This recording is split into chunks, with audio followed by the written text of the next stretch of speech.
No vídeo de hoje, vários assuntos, na pegada que alguns aqui do canal gostam. Você gosta da minha pegada, né? Seguinte, Mirassol e a permanência. E precisamos bater palma de pé, aplaudir de pé o Mirassol. Tô há tempos para falar sobre o Mirassol aqui no canal. Fluminense reclamando da arbitragem. Tem razão, não tem razão? A arbitragem continua sendo o tema. Vitória do Atlético a 7 dias do Clássico, espantando a crise e com alguns aspectos positivos nesse resultado de ontem, na maneira como o Atlético venceu o Sport. E o caso Montoro. Você está sabendo o que aconteceu com o Álvaro Montoro? Jogador do Botafogo, contratado nesse ano, chegou a ser titular em alguns jogos, liberado para jogar a Copa do Mundo Sub-20. Você sabe, você tem ideia do que aconteceu? Eu vou te contar. Parabéns aos envolvidos, hein? Like no vídeo, se inscreve, ativa o sininho, rumo a 450 mil inscritos por aqui. Olha, Fit Forte, hein? Tô deixando o QR Code aí para você que quer comprar os seus suplementos agora, receber em casa, em qualquer lugar do Brasil. A Fit Forte entrega numa condição muito legal. Você pode parcelar em até 3 vezes sem juros, vai tudo bonitinho, embaladinho, creatina, glutamina. Já tomou sua creatina hoje? Whey protein, pré-treino, tem tudo, as barrinhas, né? Os shakes de whey, tem tudo na Fit Forte. Então, aproveita. QR Code na tela, tem link também no comentário fixado, na descrição. É Fit Forte. Vamos começar com a vitória do Atlético, vamos na ordem cronológica do que foi a noite de ontem com esses jogos atrasados que finalmente foram pagos, ainda tem jogo para pagar ainda, né, CBF? Mas vai dar um jeitinho, né? Ontem tivemos o Dudu como titular pela primeira vez com o Sampaoli, e aí já queria falar disso, né? O Dudu pegou a vaga do Hulk ontem e achei um Dudu muito participativo e me deu uma sensação muito clara de que o Sampaoli chegou para ele antes do jogo e falou: Dudu, é o seguinte, ó, vai para dentro. Porque em vários momentos o Dudu foi para 1 contra 1, partiu para cima, perdeu alguns, é verdade, ganhou outros importantes, então foi uma participação muito aguda do Dudu. Se cobrava, né? O torcedor do Atlético espera ainda uma grande sequência de rendimento com o Dudu, mas para um primeiro jogo como titular, eu sei que a gente precisa, né, ressalvar aqui a fragilidade do adversário, a lanterna do campeonato, mas enfim, né, a gente tem que analisar o que foi visto no jogo, e eu vi uma boa participação do Dudu. Eu vi uma boa participação do Bernard. Eu acho que nessa era Sampaoli, né, o Bernard ele tem tido mais bons jogos do que jogos ruins. Então você tinha o Dudu partindo muito para cima, aberto por um lado, o Scarpa também muito aberto por outro, o Arana aparecendo por dentro. Eu quero falar do Arana daqui a pouco, ele acaba fazendo o segundo gol e depois, né, enfim, desabafa nas entrevistas. E o que destrava, assim, acho que nem destravar, porque o jogo não era travado, mas o que alivia, o que deixa as condições muito favoráveis para o Atlético no jogo é um gol com 8 minutos, né? Uma cobrança de escanteio, participação do Rony, gol do Vitor Hugo. Aliás, o Rony voltou a marcar, né? Depois daquela assistência do Biel no segundo tempo, eu também preciso falar do Rony. Então, o gol com 8 minutos deixou o ambiente muito mais tranquilo para o Atlético, deixou muito mais leve. Da maneira como o time se comportou sábado no Maracanã, na sequência que vem, se esse primeiro gol demora muito a sair, o clima na Arena MRV poderia ficar altamente desfavorável ao Atlético. Podia ficar pesado. Então, era importante fazer esse gol cedo, o Atlético conseguiu, e aí, né, teve mais oportunidades. Teve aquele lance que o Gabriel fez 2 defesas, né? E depois tem uma roubada de bola do Saravia, aí vem Bernard, vem Scarpa, vem Dudu, todo mundo participa do lance. O Igor Gomes tem a finalização bloqueada e o Arana faz o 2-0. No intervalo do jogo, o Arana deu uma entrevista ao Premier, rebatendo, sem citar nominalmente, o Guilherme Frossard, jornalista, que no fim de semana publicou um vídeo falando de um possível desinteresse hoje do Arana em jogar no Atlético, em continuar no Atlético e tudo mais. Então, o Guilherme Frossard disse que, com base no que ele tem visto em campo e em apurações de bastidores, o problema do Arana, nesse momento, seria desinteresse. Isso explicaria as atuações ruins. O Arana não tá nem aí pra nada. Aí o Arana ontem, no intervalo, depois de fazer o gol, ele chega lá no Premier e fala: olha, eu vi essa história aí de corpo mole, mas eu tô aqui para cumprir meu contrato, eu tenho mais 2 anos ainda. Imagina se eu vou ficar de sacanagem com um clube que me deu a oportunidade de vestir a camisa do meu país. Essa frase acho que é bem forte, né? Ele foi convocado para a seleção brasileira e tudo pelo ótimo rendimento no Atlético. Jamais faria isso e tudo mais. Ok, eu acho que esse é o tipo da apuração muito difícil, né? E eu, evidentemente, que confio, né, no trabalho do Frossard e nas fontes que certamente ele tem, que são muito boas dentro do Atlético. Mas é difícil, né? Porque aí é uma questão de percepção, né? É muito difícil você cravar esse tipo de coisa. O cara não quer, sabe? Você detectar sentimento é difícil. É um terreno onde eu, por exemplo, tenho muita dificuldade para entrar de maneira taxativa. Eu acho que muitas vezes os jogadores dão essa impressão mesmo. O cara não tá nem aí, né? Às vezes o comportamento faz a gente interpretar dessa forma. Como eu sempre digo, as figuras públicas, a partir do momento que têm seus atos públicos, isso vai gerar interpretações e as pessoas vão formar opiniões quanto a isso, né? Então, eu acho que ali o Frossard ele traz ali uma pitada, né, uma dose de informação, né? Mas tem muito da opinião dele, da percepção dele. E, obviamente, que é um tema muito delicado, porque falar em desinteresse, falar que o cara não tá nem aí, sabe? É difícil, né? E a relação com a torcida, ela se desgasta muito quando esse tipo de coisa é veiculada, é divulgada. Então, eu acho que é complicado mesmo, mas entendo que o Frossard tem os motivos dele, acompanha muito mais o Galo do que eu, muito mais próximo, vive o dia a dia do Atlético, tem essa percepção, mas o Arana nega. Nega. Porque é aquilo também, né?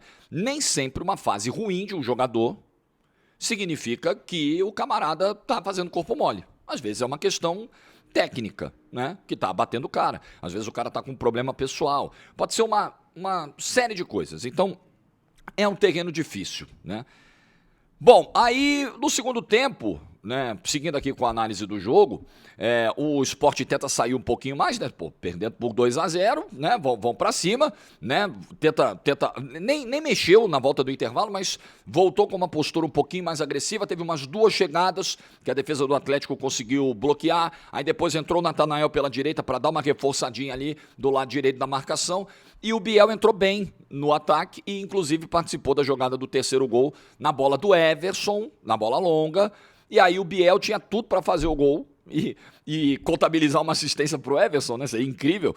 Mas ele rola pro Rony marcar o seu gol e fazer o 3-0. O Rony não marcava há mais de 4 meses. E eu vou repetir sobre o Rony tudo aquilo que tenho dito nessas últimas semanas, nesses últimos tempos, em análise sobre as partidas dele no Galo. O Rony não rouba o Galo. O Rony não sacaneia. Ninguém vai dizer que o Rony, por exemplo, mostra desinteresse, né? Porque o Rony é outra parada. Ele corre, ele luta, ele se dedica, ele se mata, mas ele erra muito. Ele é um jogador cujo o teto técnico é relativamente baixo, tá? Não quero ser tão duro nas palavras aqui, mas a gente sabe, né? A gente sabe até onde o Rony pode ir, o que ele pode entregar. Mas luta sempre tem. Ontem ele, inclusive, participa da jogada do primeiro gol, né? Então, faltou muitas vezes um melhor capricho de finalização, uma melhor tomada de decisão. O Rony peca muito nisso, mas roubar o clube ele não rouba. Agora, claro que você precisa fazer a conta se a relação custo-benefício está fechando. Porque o Rony, tudo bem, podemos dizer aqui que ele não rouba o clube? Podemos. Ele não sacaneia o clube? Podemos. Ele luta, ele trabalha pra caramba? Sim, a gente pode dizer tudo isso. Mas também pode dizer que ele tem um salário muito alto para os números que entrega. Então, essa avaliação precisa ser feita internamente dentro do Atlético. Esse é o meu ponto, tá? Sendo absolutamente justo com o Rony, sem pesar demais e sem aliviar. É o que eu penso, é o que eu vejo do Rony. O Sport ainda diminuiu de pênalti, ainda teve uma outra chance, uma jogada do Romarinho, de diminuir para 3-2, mas enfim, terminou 3-1, o que é muito, muito, muito importante para o clássico da semana que vem. Mas muito, muito.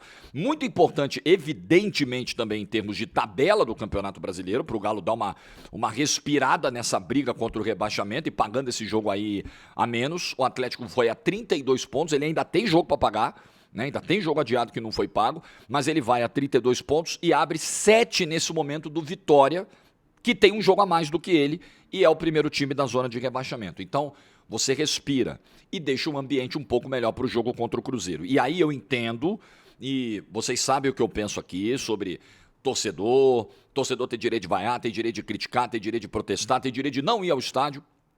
É uma maneira de mostrar inconformismo com o momento. Na quarta-feira que vem é clássico. É clássico contra o Cruzeiro, a Arena MRV tem que estar entupida, tem que estar lotada com o torcedor do Atlético entendendo o momento, porque é um jogo que vale muito mais do que os 3 pontos. Ele vale o ânimo desse Atlético para terminar o Campeonato Brasileiro. Passa muito pela performance e pelo desempenho contra o Cruzeiro na quarta-feira que vem. Aliás, para os atleticanos que estão vendo essa análise, mas para os cruzeirenses também, a GETV talvez transmita esse jogo quarta-feira que vem. Aí vai depender da galera. Nós abrimos uma enquete, tem clássico paulista e clássico carioca no mesmo horário, e clássico mineiro no mesmo horário, Santos e Corinthians, Atlético e Cruzeiro. O jogo que receber mais votos na enquete que a gente abriu do canal da GETV é o jogo que a gente vai transmitir. Simples assim, a galera vai ter o poder de decisão. Eu vi a parcial hoje de manhã, estava 57% para Santos e Corinthians, 43% para Atlético e Cruzeiro. Deu uma abridinha o clássico paulista. Então, você tem até amanhã, 10h30 da manhã. Quando terminar o Jogo do Brasil amanhã, a transmissão da GETV, é o resultado que vai valer. Então, corre lá, no canal da GETV no YouTube, você vai na aba Posts e a enquete está lá. Se você quiser ver Atlético e Cruzeiro com a nossa narração na GETV, com imagens de graça para o Brasil inteiro, deixa o seu voto lá, beleza? Se você quiser ver Santos e Corinthians, deixa o seu voto lá. Para não dizer que eu estou querendo influenciar na votação da galera. De jeito nenhum. Muito bem. Mirassol, depois eu falo do lance do pênalti. Eu vi o jogo do Atlético, não vi o jogo do Mirassol, então vou falar aqui da permanência e vou falar do lance do pênalti, porque esse eu vi exaustivamente, várias vezes, vi na tela pequena, vi na tela grande, então temos muito o que falar desse lance aí. Mas sobre o Mirassol chegou ontem, aquela faixa de corte de pontuação, 46 para uns 45, 46, que é a faixa da permanência. E ele consegue isso na 27ª rodada. E mais, ele consegue isso estando dentro da zona de classificação direta para a Libertadores da América. Eu não tenho a menor dúvida, tenho zero dúvida, afirmo com absoluta certeza e segurança, que é a maior história do Campeonato Brasileiro dos últimos anos. O que o Mirassol está construindo. Disparado. A folha do Mirassol, para você ter uma ideia, a folha salarial. O que é a folha salarial, Jorge? É o que o clube gasta todo mês para pagar o elenco. 3 milhões de reais. Isso é o salário do técnico do Palmeiras, para você ter uma ideia. Isso é salário, muitas vezes, de jogador que a galera costuma chamar de bagre e que em clube da Série A consegue um salário desse, ó, mole. Um cara. É a folha inteira do Mirassol. Então, quando a gente vê o Mirassol fazer o que está fazendo no campeonato e ainda poder, de bônus, ter uma classificação para a Libertadores, no primeiro ano, na vida, que ele disputa uma primeira divisão de campeonato brasileiro, não só é digno de aplausos, não só é a grande história dos últimos anos, por aqui, como é uma vergonha para alguns clubes de muito mais tamanho, investimento, repercussão, alcance de marca, etc., e que fazem campanhas medíocres dentro desse campeonato brasileiro. O Mirassol, ele esfrega na cara do Santos, por exemplo, o que é uma gestão. Ele esfrega, ele fala, aqui, ó, Santos, ó, aqui, eu sei fazer, você não sabe. E eu faço com muito menos dinheiro do que você, porque o Santos tem muito mais dinheiro, apesar de gastar mal, a dívida crescer, né? Mas muito mais do que o Mirassol, arrecada muito mais do que o Mirassol. O Santos tem o Neymar. O salário do Neymar naquele primeiro contrato, o fixo, era maior do que a folha inteira do Mirassol. Pagava a folha inteira do Mirassol um mês de Neymar. Um mês fixo do Neymar pagava a folha inteira do Mirassol. No primeiro contrato de 6 meses e ainda sobrava 1,5 milhão de troco. Em troco. Então, é uma vergonha, é um vexame. É um vexame para o Santos, é um vexame para o Vasco, é um vexame para o Corinthians, com a dívida crescendo cada vez mais, e o Corinthians nesse momento tem 13 pontos a menos que o Mirassol na tabela, 13 pontos a menos, é um vexame para essa galera.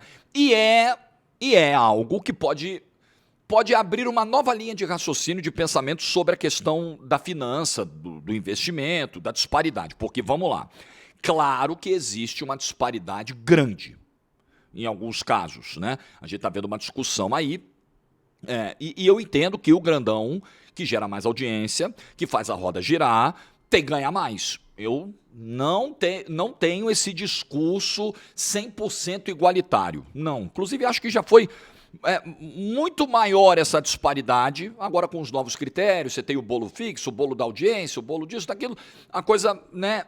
equilibrou um pouquinho, mas obviamente que o Flamengo, por exemplo, ganha muito, muito, muito mais e sempre vai ganhar do que o Mirassol. E eu não estou defendendo que Flamengo e Mirassol tenham a mesma cota.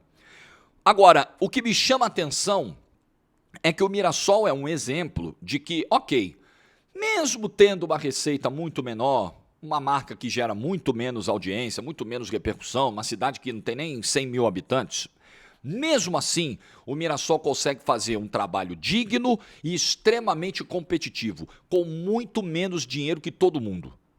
Então, quando o seu dirigente começar a chorar as pitangas, não tem dinheiro, puxa vida, é porque realmente... Ou o seu treinador, né? Tipo o Renato Gaúcho adorava fazer, não, me dá um elenco de 100 milhões na mão para ver o que eu vou fazer.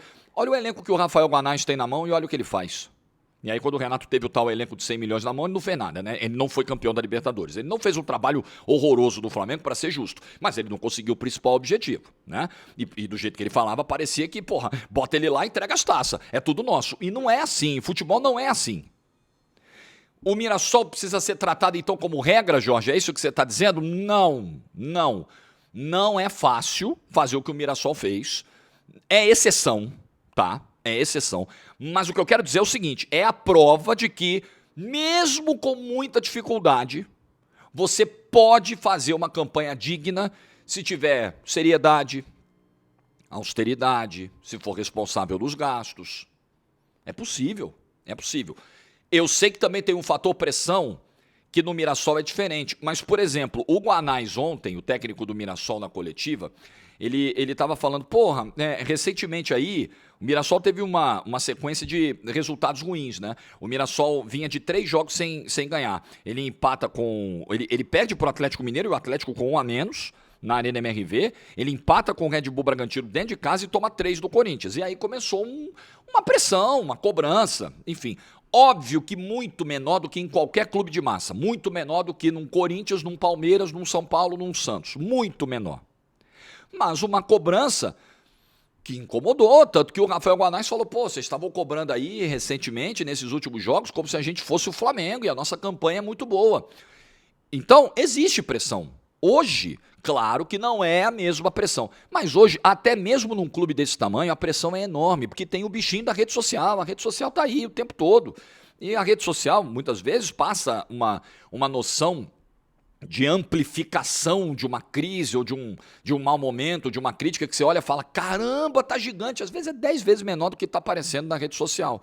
Então também tem pressão, mas claro que trabalhar no ambiente do Mirassol com essa pressão é mais fácil do que trabalhar no ambiente do São Paulo, por exemplo, com a pressão que o São Paulo tem, com o jejum de títulos e tudo mais, né? Ganhou uma Copa do Brasil em 23, evidentemente, só para lembrar, mas há muito tempo não ganha um Brasileiro, não ganha uma Libertadores e é muito cobrado por isso. Então, eu acho que é um trabalho para a gente olhar e falar, caramba, tem caminhos, né? Quando a coisa está apertada, o orçamento está difícil, pô, se a gente fizer um trabalho inteligente de pegar os recursos, investir na infraestrutura do clube, como o Mirassol fez lá atrás, pintou o dinheiro de uma venda, porra, CT, estrutura, instalações, é isso. Evitar que o dinheiro saia ralos afora, torneiras afora, você consegue fazer o que o Mirassol está fazendo. Um exemplo para todo mundo, e esfregando na cara de muita gente, o que é uma gestão responsável dentro do futebol. Parabéns ao Mirassol, muito justo, muito merecido, e eu vou torcer demais para o Mirassol pegar uma vaga na Libertadores, seria maravilhoso, seria muito justo. Bom, vamos falar do lance do pênalti, da falta que, marcada no início da jogada, anulou o seu desenvolvimento posterior, que gerou o gol do Lúcio. Então é o seguinte, o Canóbio pega a bola no campo de defesa, depois de um contato com o Danielzinho, aí o contra-ataque é armado, aí a bola chega no Keno, o Keno chuta pro gol, o Lúcio Acosta tá na direção do chute, tá na linha do chute, como a gente chama, condição legal, pega a bola, o goleiro vem, ele mete de cavadinha, baita gol do Lúcio. Aí o VAR chamou, falou, olha, peraí, porque no início da jogada teve uma falta do Canóbio no Danielzinho, um toque na perna do Danielzinho. O que eu penso desse lance? Para mim, falta. Para mim, o toque na perna do Danielzinho é nítido, é evidente. Não é um pontapé, assim, violentíssimo, mas é uma pancada que pode derrubar o jogador. Enfim, não teve contato na bola, ele não roubou a bola, ele deu uma pancada na perna do jogador do Mirassol, o jogador caiu, ele ficou com a bola e puxou a jogada de contra-ataque. Eu daria falta. O PC Oliveira falou que daria falta, o consultor de arbitragem da Globo, mas, por exemplo, na transmissão o Eric Faria não viu falta. E o que eu mais vi foi opinião dividida sobre esse lance. Hoje pela manhã no Redação Sport TV também, a galera estava super dividida. O Éboli na bancada achando que não foi falta, o Losetti achando que foi e dizendo que a falta foi muito clara. Então, é um lance que divide opiniões. Ele não é um lance que está na mesma prateleira dos lances do fim de semana. Principalmente o lance do Marlon sábado e o lance do Tapia com o Alan no domingo. Esses são lances, assim, escandalosos, absurdos. O de ontem é um lance discutível. E aí é que entra o meu ponto. Mas eu daria falta, tá? Eu daria falta. Eu não tenho medo de dar opinião. Quer xingar porque eu dei opinião? Problema seu. Vai falar com o vento. Vai falar com o vento. Eu não deixo de dar opinião por causa disso. Bom, O que é o problema, né? Aí nós falamos no vídeo de ontem aqui justamente sobre o cuidado que eu acho que é preciso ter com o produto na hora que um dirigente vai lá e fala em campeonato manchado e tal. O Fluminense ontem reclamou, eu tô tentando achar aqui, ó, tá aqui, ó. O Fluminense ontem reclamou, o Mário Bittencourt pediu mudanças nos critérios da arbitragem e tudo mais, disse que a arbitragem brasileira precisa parar, precisa se reciclar, que os erros não podem se repetir de maneira tão absurda rodada após rodada, que a falta de critério é alarmante, que o VAR é intervencionista demais, que a gente precisa de padronização dos critérios e tudo mais, que o VAR está acabando com o futebol brasileiro, etc. e etc. Esse tipo de declaração do Mário é que eu acho que é um problema.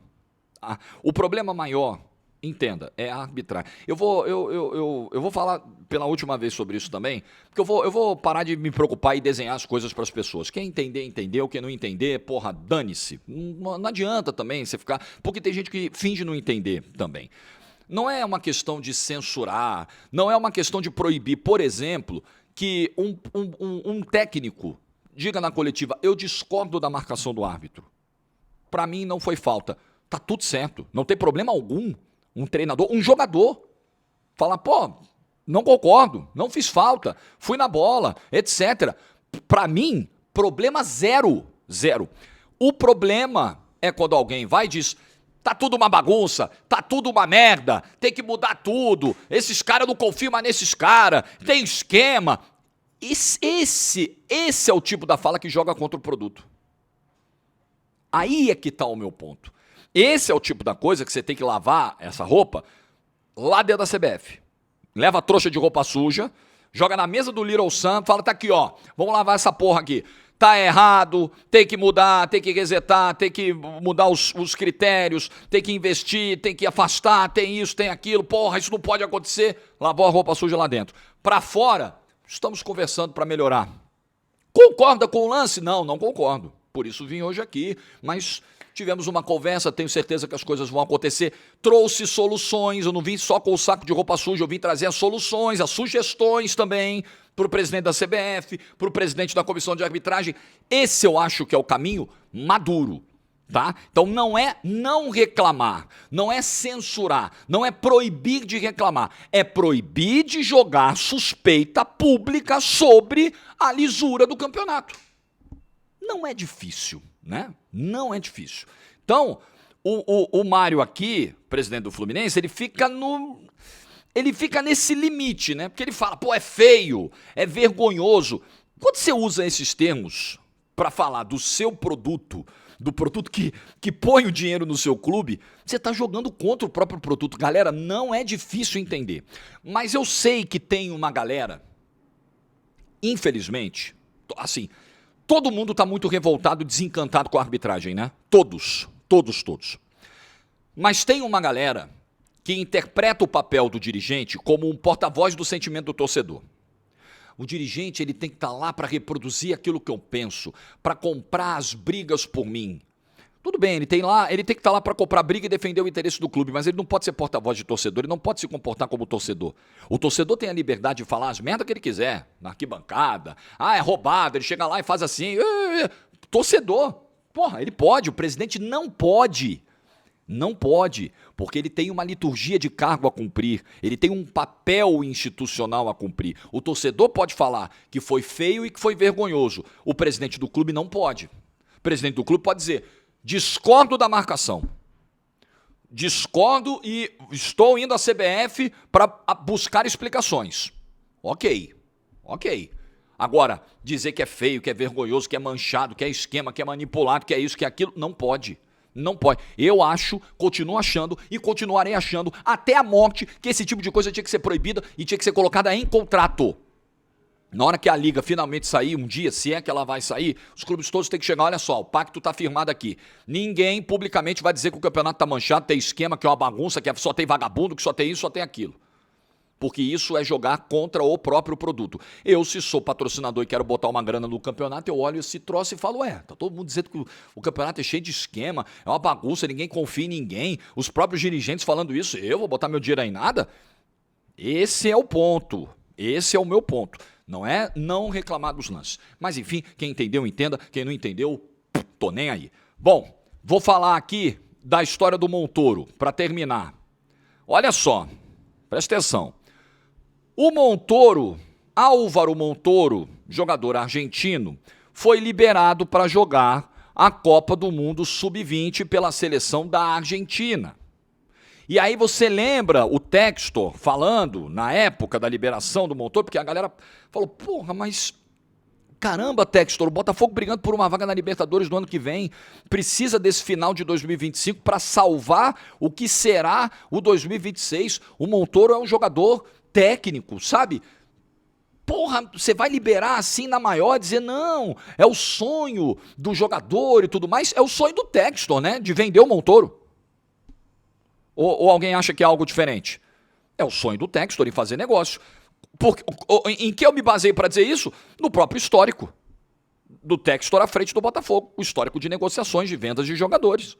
Esse era o sonho, mas não, o sonho é o sonho do Montoro, estamos aqui para realizar o sonho, foi uma vontade do jogador e a gente atendeu muito bem. Não existe a liberação, existe uma liberação obrigatória, isso é importante ficar claro, dos clubes, para as datas FIFA. Para competições de seleções fora de data FIFA, ou no profissional ou na base, isso geralmente ocorre só na base, é preciso haver um processo de negociação com o clube.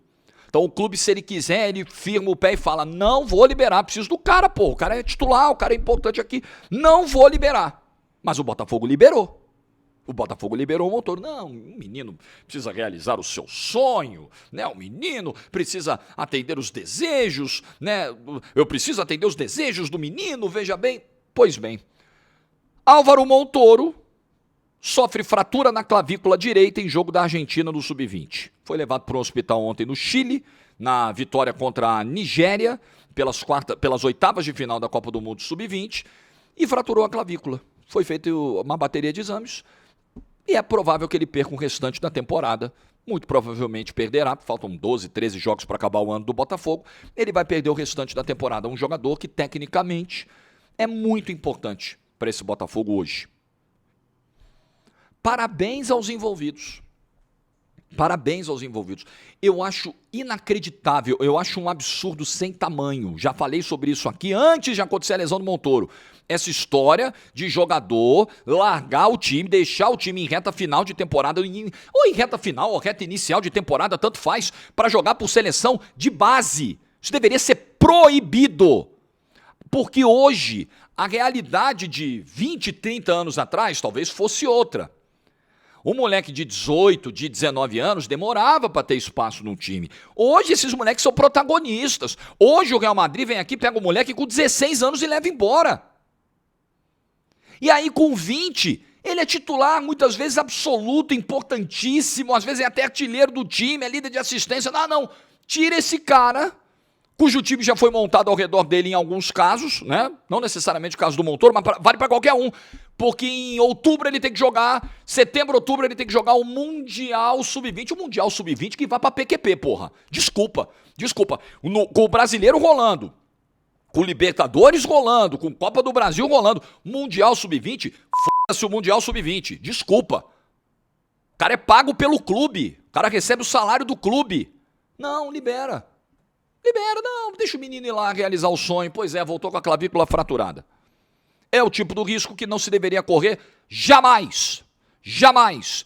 E agora o Textor tá aí. Vai ter que ficar com o cara, porque não vai conseguir vender agora. Não vai poder utilizar o cara na reta final. Parabéns. O sonho virou pesadelo. O sonho Montoro, o sonho Mundial Sub-20, virou pesadelo. Acho que a FIFA precisa disciplinar isso. A FIFA precisa resolver isso. A FIFA precisa parar de tratar as competições de base e os clubes como puxadinhos. Ah, não, a gente negocia, a gente libera. Para com isso. Isso não existe mais. Competição de base não pode desfalcar clube profissional. Eu acho um absurdo, acho uma inversão completa de prioridades. Enfim, e agora o Textor que fique com esse pepino na mão. E que o Montoro se recupere rapidamente. Eu gosto muito do Montoro, acho que a primeira impressão que ele deixou aqui no Brasil foi muito positiva. Tecnicamente parece um jogador extremamente interessante, mas ele tinha que ir lá realizar o sonho. Sonho do Textor, talvez, né? Like do vídeo se você ficou até o final. Boa quinta-feira para todo mundo. Juízo e tchau.